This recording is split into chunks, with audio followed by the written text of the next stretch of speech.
إن الحمد لله نحمده ونستعينه ونستغفره ونعوذ بالله من شرور أنفسنا ومن سيئات أعمالنا. إنه من يهده الله فلا مضل له ومن يضلل فلا هادي له. أشهد أن لا إله إلا الله وحده ربي لا شريك له، وأشهد أن محمدا عبده ورسوله. يا أيها الذين آمنوا اتقوا الله حق تقاته ولا تموتن إلا وأنتم مسلمون. يا أيها الناس اتقوا ربكم الذي خلقكم من نفس واحدة وخلق منها زوجها وبث منهما رجالا كثيرا ونساء، واتقوا الله الذي تساءلون به والأرحام إن الله كان عليكم رقيبا. يا أيها الذين آمنوا اتقوا الله وقولوا قولا سديدا يصلح لكم أعمالكم ويغفر لكم ذنوبكم، ومن يطع الله ورسوله فقد فاز فوزا عظيما. أما بعد، فإن أصدق الحديث كتاب الله، وخير الهدى هدى محمد صلى الله عليه وسلم، وشر الأمور محدثاتها، فإن كل محدثة بدعة وكل بدعة ضلالة وكل ضلالة في النار. أيها الناس عباد الله، يقول الله سبحانه وتعالى: يا أهل الكتاب لا تغلوا في دينكم ولا تقولوا على الله إلا الحق. وقال الله سبحانه وتعالى: وقالوا لا تذرن آلهتكم ولا تذرن ودا ولا سواعا ولا يغوث ويعوق ويسرا. أيها الناس عباد الله، بعد أن نحمد الله سبحانه وتعالى نكون تكيا سانا سلام تونا عليه الصلاة والسلام، نيوسيا نسيام كذلك نكوسيا بوسوازنا كنت الله سبحانه وتعالى ومفونا كنت الله سبحانه وتعالى، كما نسمع الله سبحانه وتعالى: إن للمتقين مفازا. أيها الناس، katika aya ambayo tumeitanguliza, Allah subhanahu wa ta'ala akiwaonya au akiwaambia ahlul kitab kutokana na mambo ambayo walikuwa nayo. Yaqulu Allah subhanahu wa ta'ala: ya ahlal kitab la taghlu fi dinikum wa la taqulu ala Allah illa al-haq. Enyi watu wa kitabu, msifanye ghulu, msifanye ziada katika dini, na wala msiseme juu ya Allah subhanahu wa ta'ala isipokuwa ni haki. Kauli au khitabu hapa Allah subhanahu wa ta'ala awazungumzisha wale watu ambao wampewa kitabu, lakini pia khitabu hili pia yatuhusu na sisi pia. Tusifanye ghulu katika dini ya Allah subhanahu wa ta'ala. Na ghulu ni nini? Ghulu huwa ifratu fi ta'zim bil aqwal wal i'tiqad. Nako ni kufanya ziada katika kumwadhimisha mtu, katika kumtukuza mtu kwa kauli au kwa itikadi, kuitakidi mtu. La tarfa'u al-makhluq an manzilatihi allati anzalahu Allah. Msinyanyue au wasinyanyuliwe kiumbe katika ile sehemu ambayo Allah subhanahu wa ta'ala amemweka kwayo. Isije kiumbe Allah ameweka katika mahali fulani alafu nyie mkamnyanyua kupitiliza kuwa huyu ni maulana, sio yakawa hivi. Katika jambo hilo alifai katika dini ya Uislamu. Mtume sallallahu alaihi wasallam aliwahusia masahaba zake na aliwakataza kuna jambo la kumfanyia ghulu, kuna jambo la kuchukua mipaka, kumsifia kupita maelezo. Yakulu sallallahu alaihi wasallam: la tuturuni kama atrat an-nasara bin Maryam, inma ana abdun faqulu abdullah wa rasul. Mtume sallallahu alaihi wasallam anawaambia msipe mipaka kuna kumsifia kama alivyochukua mipaka manasara kwa Isa bin Maryam. Haikasi vinginevyo, mimi ni mja, semeni mja wa Allah na mtume wake. Kwa hiyo hii inaonyesha kuwa kuchukua mipaka si jambo la sawasawa katika dini ya Uislamu, na inamtoa mtu katika usawasawa ule aliyokuwa nao. Wakati mwingine inamuingiza katika shirki na akaiacha misingi ambayo Allah subhanahu wa ta'ala amemwekea katika misingi hiyo. Ayuha nasu ibadallah, وقال صلى الله عليه وسلم: إياكم والغلو فإنما أهلك من كان قبلكم الغلو. Ole wenu kunako na kuchukua mipaka, kunako na kufanya ziada. Haikasi vinginevyo, waliangamia waliokuwa kabla yenu kunako na masala ya kuchukua mipaka, kunako na masala ya kuzidisha. Wakawa wanamsifia mtu kuliko vile ambavyo Allah subhanahu wa ta'ala amemweka katika manzila ambayo yuko yeye. قال العلامة شيخ الإسلام ابن تيمية: هذا الحديث عام في جميع أنواع الغلو في الاعتقادات والأعمال. هي حديثي نعم imekusanya, sio hadithi khas na wala sio ni khas tu, lakini na'am katika aina zote za ghulu katika itikadi na katika matendo. Ayuha nasu ibadallah, wako baadhi ya watu wafanya ghulu imma kwa mashaka zao, wengine wafanya ghulu kwa wale watu ambao manzila zao wenyewe wanaziona ni kubwa, wakafanya ghulu kwa huko, na wengine wakafanya ghulu kwa Mtume sallallahu alaihi wasallam.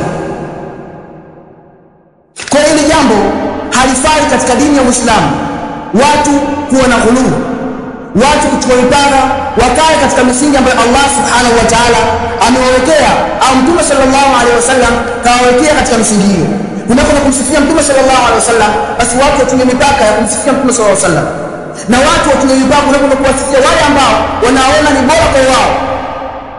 Ikawa mtu hapendi kusema mtu fulani kwa sababu tu ampenda, yani moyoni mwake mafungamano yake na yule mtu ni mafungamano makubwa, hata kama yule mtu akawa anafanya mikhalafa, akawa anachukua mipaka katika dini ya Allah subhanahu wa ta'ala, lakini akisema mtu yule, kuna watu wengine wanalalamika kwa sababu ile ya kupenda, mahaba ameingia mpaka wanashindwa kutofautisha baina ya haki na batili, ikawa khuluko wao ni kubwa zaidi kwa wale watu.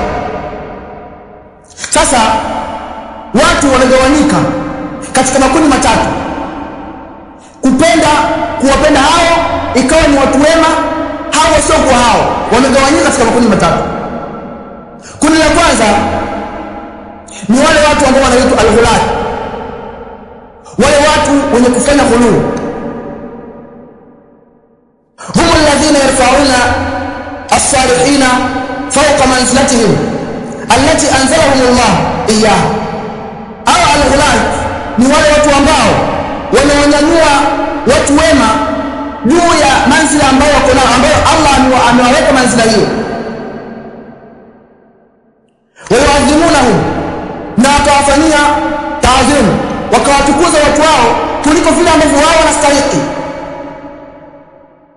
Waadhimuna quburahum bidu'aiha, na wakaadhimisha makaburi yao kwa kufanya dua, kwa kuomba wao. Wengine wakawaita wao ni mawalii. Ikawa basi katika mtu akifariki alikuwa akiitakidi kuwa ni walii, ataenda katika kaburi lake ataadhimisha. Uadhimishaji ambao ni katika batili, haufai. Ayuha nasu ibadallah. Kismu ya pili au kidai cha pili, al-jufaa, watu ambao ni wasusuavu,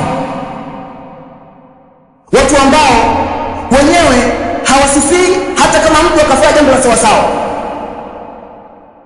Kazi yao ni kuponda tu, anafanya haki hajafanya, kazi yake ni kupinga kila kitu. Ikiwa mfanya mema atampinga, ikiwa mfanya mabaya atampinga. Ana kheri yeye, maisha yake yote yeye ni kazi yake ni kukosoa tu kwa watu. Sio yeye atakuwa huyu bwana mfanya jema atamsifia kwa jema yake kama amefanya, hayuko hivyo. Kazi yake ni kumpinga. Hilo ni kundi la pili. Kundi la tatu, al-wasat, hawa watu wa kati na kati, wataendana na mtu, watamsifia kunako na vile ambavyo yeye akifanya, na watamsema mtu kutokana na yale maovu ambayo yeye akiyafanya. Hawatamchukia mtu eti tu kwa sababu jambo fulani limetendeka likawa katika maisha ya kidunia wakamchukia. Hapana, wenyewe kuchia kwao na kupenda kwao ni katika masuala ya kidini. Wakati na kati, ukifanya jambo ovu watakuchukia kutokana na uovu wako ambao wewe umefanya, na ukifanya jambo jema watakupenda kutokana na jambo lako, watakusifia kutokana na jambo lako ambalo umelifanya. Wallahu ta'ala a'la wa a'lam.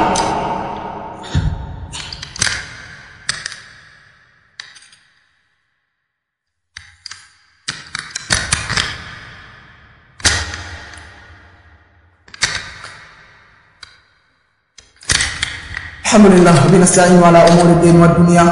Sallallahu ala Muhammad wa ala alihi wa sahbihi wa sallam. Amma ba'd.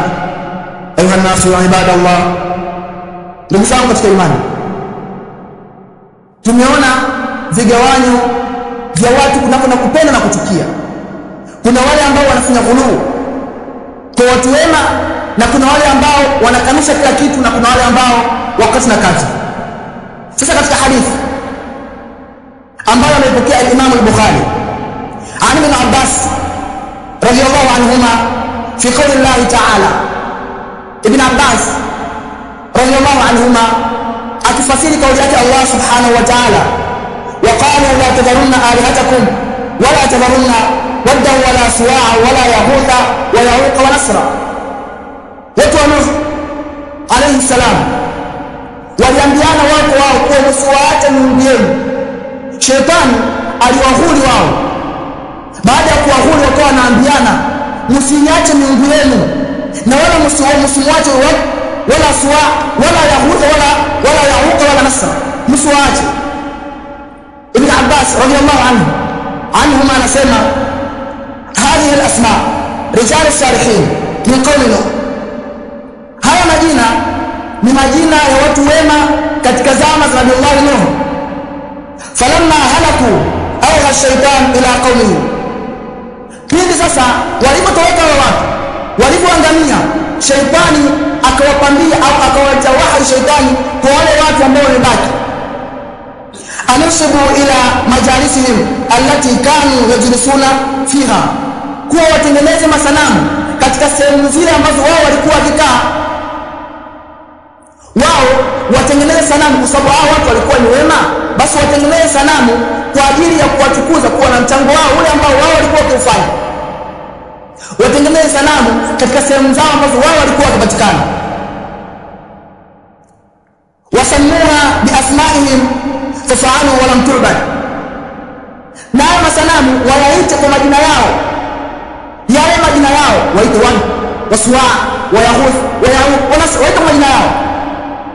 Wakafanya wale wa mwanzo. Baada ya kufanya wao, lakini itikadi yao walikuwa hawaabudi wale watu, waliwaweka kwa sababu tu ya kukumbuka kuwa kulikuwa na mtu anaitwa Wad katika watu wenu walikuwepo, wala hakuabudia. Hata idha halaku ulaika wa nasiya al-ilm ubidat, mpaka sasa kile kizazi kilivyoangamia, kile kizazi kilivyoondoka na elimu ikasahaulika. Kwa nini waliwatengeneza masanamu na wale watu? Elimu hiyo ikasahaulika, wale waliofuata wakawaabudia. Shaitani akarudi kwa kuwahuri mara ya pili, akawaambia, hivi nyinyi mnajua kwa nini wazazi wenu watengeneza masanamu? Hao watu walikuwa ni watu wema, kwa ukifanya nini sasa? Muabudie. Wazazi wenu walikuwa na shida wakiwaomba hao watu. Wao sekawa inazidi. Wazazi wenu walikuwa wakiwaomba hao watu, na nyinyi pia muabudie. Wale watu wa mwanzo wakarudi wakawa wanaabudia wale watu, wakifanya ibada. Na ndio maana sheria ya Kiislamu ikaja kukataza baadhi ya masala. Kwa nini? Natija yake itapatikana kwa watu watarudi kwa wale watu. Mathalan, jambo la kujengea makaburi, sheria ikaja kukataza jambo hilo. Kwa nini? Natija yake itapatikana baada ya kizazi wanaofuata watawaabudia wale ambao wamewajengea. Kwa sababu haiwezekani wao watakuwa wakijiuliza, shaitani atawapambia, kwa nini hao watu wamejengewa? Au kwa nini mnyama kichaki pale ile maandiko ukutani, nikiingia kwenye nyumba mlango na hakuna ikuta? Kwa nini? Itakuwa yule mtu alikuwa ni mtu wema, basi ndio tumwabudie. Ile kwa sababu sheria tukataza mambo haya. Maslahi yake ni madai kuliko mafsada. Mafsada yake ni makubwa, lakini watu hawaelewi. Wenyewe wanasema alama nini? Mwisho wake tunapatikana sasa hivi watu wale makaburini wanalia, wanaombeleza, kwa sababu wamekiuka misingi. Ghulugo wao kwa ndio kawaida. Kwa watu wema, wakipata jambo kidogo watakimbilia kule. Sasa watu msitengee makaburi, hawataki kuelewa. Kwa hiyo watu wana ikawa hiyo ni sababu ya wao kuabudia masanamu, kwa sababu wale wa mwanzo walikuwa na ile itikadi ya sawa sawa, wakaamua tu shetani akawarubuni, wakawa tu wamejenga masanamu lakini hawaabudu. Wakawa tu wanafikiria wale bwana walikuwa watu wema. Baada ya kizazi kuondoka, waliofuata shetani akawaambia kwa sura nyingine, wakawaambia waabudie. Balaa likaanzia hapo sasa. ikaanzia balaa, watu wakawa wanaabudia katika yale makaburi au katika yale masanamu. Ayuha nasu ibadallah, kwa hiyo watu waache kuwa na ghuluu kwa watu wema, na waache kuwa na ile hali ya kumpandisha mtu manzila ambayo yeye hahitaji kupandishwa. Kila mtu abaki katika manzila ambayo yeye yuko. Na watu wakiwa na ghuluu, hii itasababisha hata kama mtu amekosea, kumsema inakuwa ni ngumu, na akisema wewe nafsi yako inaumia na kumwacha uwezi, kwa sababu umevuka mipaka. Yaani hivyo Allah subhanahu wa ta'ala anakuadhibu kwa huyo mtu. Wewe mtu unampenda, makosa yake yako wazi, kumwacha uwezi, kwa sababu hali ile umempenda, upendaje kupitiliza. Bwana tabadilika bwana. Bwana kwa sababu bwana amepinda huyu. Bwana huyu unajua unamtafutia ile chochote ya kupita. Bwana mko sawa sawa. Hakuna bwana mko sawa sawa huyu. Kumvumilia kidogo mpaka lini sasa? Utamvumilia mpaka lini? Apoteza umma huyu hamna bwana. Ile ghuluu watu wanayo sana. Ghuluu sisi tunayo sana. Ile kupenda kupitiliza. Na hiyo ndio kitu ambacho sisi tunatugharimu kutoka wale ambao tunawapenda, inakuwa ni ngumu. Qala al-allama Ibn al-Qayyim rahimahullah ta'ala alayhi, walamma matu aqafu ala quburihim thumma sawwaru tamathilahum thumma tala alayhim al-amad fa'baduhum. Ibn al-Qayyim akifasiri katika aya yake Allah subhanahu wa ta'ala, waqalu la tadharunna alihatakum wala tadharunna wadda wala suwa wala yaghutha wa yauqa wa nasra, anasema pindi walipokufa wale watu, akafu ala kuburihim, walifanya itikafu, walizunguka juu ya makaburi yao, thumma sawwaru tamathilahum, kisha wakatengeneza masanamu ambayo wao wafanana nayo, thumma tala alayhim al-amad, kisha yakalifuka malengo wao, malengo yao yakawa makubwa kwa hawa watu. Sasa sisi tunawaabudia, tunawaomba ili tupate ile ukati na kati kwa Allah subhanahu wa ta'ala. Ni watu wema hao, malengo yao yakawa makubwa kwa wataendelea. Faabaduhu, baada ya malengo makubwa wakawa wanaabudia. Sasa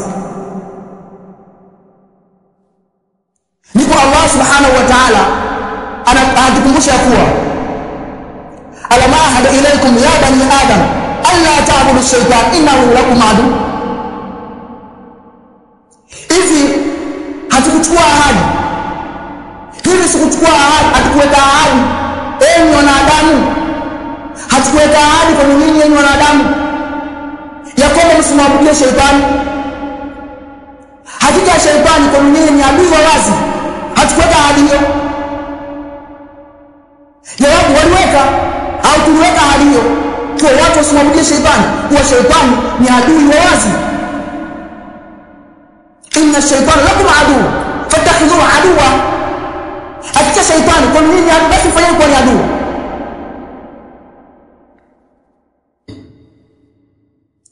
Walaqad adalla minkum jibillan kathira, kwa hakika shaytani huyo amepoteza vikundi vingi kwa nyinyi, au amepoteza nyinyi wengi. Afalam takunu taaqilun, hivi nyinyi hamkuwa ni kufikiria? Hamkuwa ni watu wenye akili ya kufikiria kwa shetani adui kwa nyinyi? Aljawabu, akili tunayo. Shida nini? Shetani mtupambia, vijina lahum ash-shaytan a'malahu, shetani amewapambia matendo yao kuwa wao sawa sawa. Hii usawa sawa, watu wakajipa usawa sawa katika jambo ambalo ni batili, shetani akawapambia na wao kajiona watu sawa sawa. Na hiyo watu wabaki wajiona watu sawa sawa, shetani anapambia. Ikija watu wa maulid wa khitma wako sawa sawa, shetani anawapambia kwa dini yao. Na wengine wakafanya makolokolo kaingiza katika dini, shetani kawapambia hizo, wakasahau kuwa shetani ni adui kwa wao. Ayuha nasu ibadallah, tumche Allah subhanahu wa ta'ala, na tuache ghulu, tuache kuchukua mipaka kwa watu ambao sisi tunaona kwa manzila fulani. Kila mtu apewe manzila, aweke manzila ambayo Allah subhanahu wa ta'ala amemweka. ربنا آتنا في الدنيا حسنة وفي الآخرة حسنة وقنا عذاب النار. أقم الصلاة.